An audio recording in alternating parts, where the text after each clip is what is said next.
Samsung கிட்ட இருந்து ஒரு மிஸ்ட்ரி பாக்ஸ் வந்திருக்கு. உண்மையாவே மிஸ்ட்ரி இருக்கான்றதை பார்த்துருவோம். நம்ம வேற புது கத்தியெல்லாம் வாங்கி வச்சிருக்கோம். டெஸ்ட் பண்ணிடுவோம். Your quest for the monster ends here. உண்மையாவே இது மான்ஸ்டரா? அவ்வளோதாங்க. ஃபோன் பாக்ஸ் மட்டும்தான் இருக்குது, வேற ஒன்றுமே கிடையாது. இந்தியாவில் சாம்சங்கோடைய பட்ஜெட் ஸ்மார்ட் ஃபோனான சாம்சங் கேலக்ஸி M16 5G இப்போ லான்ச் பண்ணியிருக்காங்க. குயிக்கான அன்பாக்சிங்கை பொறுத்த வரைக்கும் பாக்ஸ்க்குள்ளே இந்த ஸ்மார்ட் ஃபோன் இருக்குதுங்க. கலர் கொஞ்சம் வித்தியாசமாக இருக்குது, அதை க்ளோஸ் அப்லேயே வந்து காமிக்கிறேன். அடுத்தபடியாக ஒரு சில புக்லெட்ஸ் இருக்குது, சிம் அட்ஜஸ்டர் பின் கொடுத்துருக்காங்க அண்ட் சார்ஜிங் கேபிள் அது இருக்குது. அவ்வளோதான். அண்ட் போன ஜென்ரேஷனை விட திக்னஸ் கம்மியாக இருக்குது, வெயிட்டும் கம்மியாக இருக்குன்னு சொல்கிறாங்க. ஸோ வெயிட்டை பொறுத்த வரைக்கும் 192 கிராமுங்க. அண்ட் திக்னஸை பொறுத்த வரைக்கும் போன ஜென்ரேஷனில் 9.3 mm இருந்தது, இப்போது 7.9 mm. எப்படா இது பாசிபிள் ஆச்சுன்னா அது ஒரு விஷயம் இருக்குது, நான் சொல்கிறேன். ஆனால் கையில் எடுக்கும் போது நல்ல ஒரு பெரிய ஃபோனை பிடிச்ச ஃபீல் கண்டிப்பாக இருக்கும். பில் குவாலிட்டின்னு பார்க்கும்போது பேக் சைடு ஃப்ரேம் எல்லாமே பிளாஸ்டிக் தான். ஃப்ரண்ட்ல ப்ரொடக்ஷனுக்கு என்ன இருக்குன்னு தெரியல. பேக் சைடில் இந்த டிசைனை பார்க்கும்போது இந்த ப்ரைஸ் செக்மெண்ட்ல பரவாயில்ல, பார்க்கறதுக்கு ஓரளவுக்கு நல்லா இருக்கிற மாதிரி இருக்கே, பண்ணியிருக்காங்களே தான் வந்து தோணுது. ஸ்பெஷலி இந்த கேமரா உங்களுக்கு பார்க்கறதுக்கு எப்படி இருக்குன்னு சொல்லுங்க. ஆனால் அப்படியே முன்னாடி திருப்பினாதான் இன்னும் கொஞ்சம் டிசைன் நல்லா பண்ணியிருந்திருக்கலாமே அப்படின்ற மாதிரி தோணுது. ஸ்பெஷலி இந்த வாட்டர் ட்ராப் ஆச்சு பதிலாக ஒரு பஞ்சோல் ஆச்சு கொடுத்துருந்தாங்கன்னா இன்னும் கொஞ்சம் பார்க்கறதுக்கு நல்லா இருந்திருக்கும். பெரிய டிஸ்பிளேவாக இருந்தாலும் அதற்கு மேலே எக்ஸ்ட்ராவாக அந்த பெசில்ஸை வந்து தெரியும். உங்களுக்கு இது எப்படி இருக்குன்னு சொல்லுங்க. 6.7 இன்ச்க்கான ஃபுல் HD ப்ளஸ் ரெசல்யூஷன் நமக்கு சூப்பர் AMOLED டிஸ்பிளே வந்து கொடுத்துருக்காங்க. ஆனால் 90 ஹெர்ட்ஸ்க்கான ரெஃப்ரெஷ் ரேட்ஸ் மட்டும் தான் இருக்கு. வியூவிங் ஆங்கிள்ஸ் ஓரளவுக்கு வந்து பரவாயில்லைங்க. அண்ட் ஓவர் ஷார்ப்னிங்கா வந்து தெரியல. டிஸ்பிளே குவாலிட்டி ஓரளவுக்கு நல்ல குவாலிட்டி தான் வந்து இருக்கு. பிளேபேக்கை பொறுத்த வரைக்கும் 2K 60 fps மேக்ஸிமம் பிளேபேக் வந்து இருக்கு யூடியூப்ல. பட் HDR சப்போர்ட் எதுலையுமே வந்து கிடையாது. உங்களுக்கு வைட் ஒன் L1 சப்போர்ட் கொடுத்துருக்காங்க. ஸ்பீக்கரை பொறுத்த வரைக்கும் சிங்கிள் ஸ்பீக்கர் தான் வந்து கொடுத்துருக்காங்க. ஆடியோ கொஞ்சம் லவுடா இருக்கு, கிளாரிட்டி ஓரளவுக்கு நல்லா இருக்கு.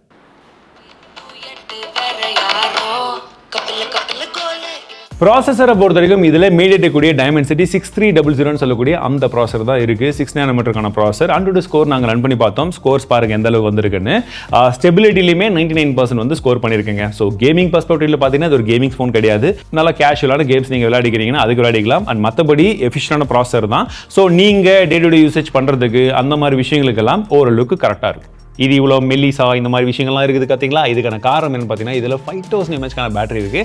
ஆனால் போன வாட்டி 6000 mAh கொடுத்துருந்தாங்க. அங்கே ஒரு வெட்டை போட்டு பார்க்கும்போது 11 5G பேண்டை கொண்டு வந்துருக்காங்க. உங்களுக்கு சாம்சங் வேலட்கான சப்போர்ட், NFC சப்போர்ட்டோட டேப் அண்ட் பேவும் இருக்கு. நாக்ஸ் வால்ட்டும் கொடுத்துருக்காங்க. அவுட் ஆஃப் த பாக்ஸில் One UI 6.1 வருது. Android 14 மேலே தான் வந்து கொடுத்துருக்காங்க. ஒரு சில ப்ரீ இன்ஸ்டால்ட் ஆப்ஸ் எல்லாம் இருக்கும், வேணா நம்ம தான் வந்து தூக்கிக்கணும். ப்ளஸ் இந்த டிஸ்கவர் பேஜுமே வந்து இருக்கும். அதை அந்த 3 டாட் கிளிக் பண்ணிட்டு நம்ம தான் வேணா ஆஃப் பண்ணிக்கணும்.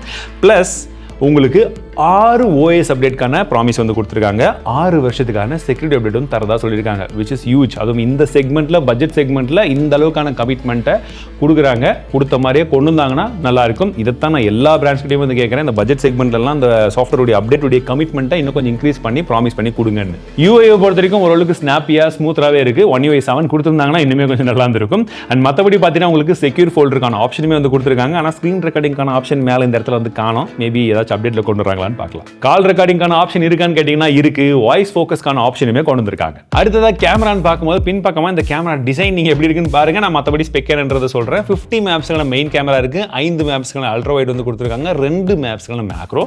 செல்ஃபியை பொறுத்த வரைக்கும் எஸ், இதில் இருக்கக்கூடிய அந்த செல்ஃபி கேமரா 13 மேப்ஸ்க்கான கேமரா. இம்ப்ரூவ்மெண்ட் சாஃப்ட்வேர்ல ஏதாச்சும் பண்ணியிருக்காங்களான்னு இந்த கேமரா சாம்பிள்ஸை பாருங்க. உங்களுக்கு எது பிடிச்சிருக்குன்னு சொல்லுங்க. நல்ல லைட்டிங் கண்டிஷன்ல டே டைம்லாம் எடுக்கும்போது இமேஜ் குவாலிட்டி ஓரளவுக்கு ஓகேவா வருது. அதுவும் ரொம்ப ஹார்ஷான சன்லைட் இல்லாமல் எடுத்தீங்கன்னா உங்களுக்கு பார்க்கறதுக்கு பரவாயில்லைங்க. ரொம்ப ஓவர் ப்ராசஸிங்காக வந்து பண்ணல நார்மல் கேமராவை பொறுத்த வரைக்கும். பட் இதுவே நீங்க போர்ட்ரேட் ஷாட்டை பார்த்தீங்கன்னா அந்த பர்டிகுலர் ஷாட்ஸ்லாம் எடுக்கும்போது உங்களுக்கு அதோடைய ப்ராசஸிங் கொஞ்சம் எக்ஸ்ட்ராவா இருக்கு. கலர்ஸ் கொஞ்சம் ஓவர் பூஸ்ட் ஆன மாதிரி தெரியுது. உங்களுக்கு அது பிடிச்சிருக்கான்னு சொல்லுங்க. செல்ஃபி இமேஜை பொறுத்த வரைக்கும் அவ்வளோதான், கொஞ்சம் நியூட்ரலான கலர்ஸ் தான் உங்களுக்கு பார்க்கறதுக்கு ஓகே வந்து இருக்கும். இது என்னுடைய கருத்து. இனிஷியல் இம்ப்ரெஷன்ஸை பொறுத்த வரைக்கும் உங்களுக்கு கேமரா சாம்பிள்ஸ் பார்த்த உடனே பிடிச்சிருக்கான்றதை சொல்லுங்க. ஃபேசிங் கேமரால 1080 30 fps வீடியோ எடுத்துருக்கோம். ஆடியோ வீடியோலாம் எப்படி வந்து பாருங்க. அண்ட் இந்த பட்ஜெட்டுக்கு ஜஸ்ட் வாக் பண்ணும்போது ஸ்டெபிலிட்டி அண்ட் இப்போ ஷேடோல இருந்து நம்ம வெயிலில் போகிறேன். இப்போ எந்த அளவுக்கு ப்ராசஸ் பண்ணியிருக்கின்றதையும் பாருங்க. ஃபேசிங் கேமரால 1080 30 fps வரைக்கும் வீடியோ எடுக்க முடியுது. ஸோ ஆடியோ வீடியோலாம் பார்க்குறது எப்படி இருக்குன்னு சொல்லுங்க. அண்டர் 15,000ல் இந்த பட்ஜெட்டுக்கு இந்த கேமரா எப்படி இருக்குன்றதையும் பாருங்க.